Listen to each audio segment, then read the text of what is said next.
Hi, ako si She at isa po akong OFW dito sa Japan. Matagal-tagal na din.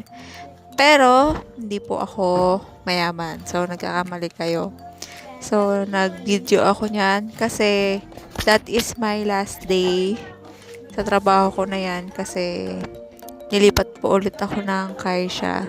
So, yan po is tanghali. So, papunta ulit ng work after lunch. So, nag-jumpi ako. Sampo yan, mga gloves. Kinuha ko na. Tapos yan, di jumbi-jumbi muna ang person. Kasi maglalakad kami yan papunta dun sa bahay ng amo namin. So, yan ang alam nyo naman. Kailangan maging masipag. Kasi last day. So, nag-video ako kasi para may remembrance ako. Yan, yung gunting ko. Yan po yung gamit ko sa pag-harvest.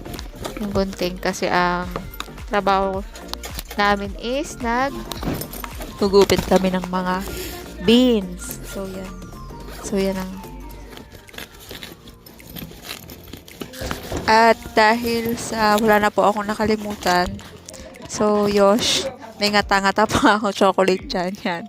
Pantanggal antok. So, yan.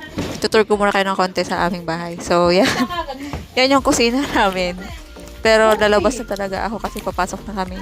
So, ang ingay ng mga kasama ko yan. Sina Ate Loret, sina Kat, hi! Yun sa Tekarem. Tapos, si Belle yung nasa labas. So, papasok na kami ng work.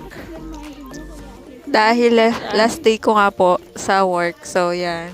Di kwentuhan mo ng malupit. Papunta dun sa bahay ng amo ko. So, nagdadrama si Belle. Napatawa ako. Tawa ako ng tawa. So, puro kalokohan yung sinasabi. Siyempre, ako naman pong si mababaw. Tawa talaga ako ng tawa. So, yun po. Nakakatuwa naman. Grateful naman ako kasi mababait po yung mga yan. So, malapit kami sa dagat. Yung nakita kong dagat. Malapit lang po talaga kami sa dagat. So, pagka-summer po dito sa lugar na to is sobrang init talaga.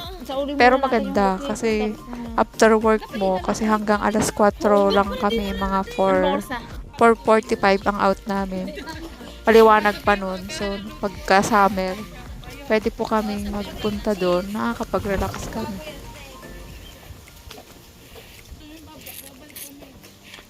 Nag-video ako. Kaya ito yung bahay ko dati.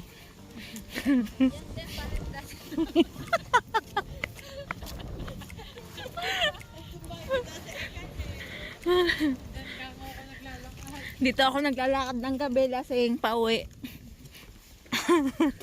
Alas sa tisye, naiyak. Tangina. Tisye, ramdam kita tisye. Sira.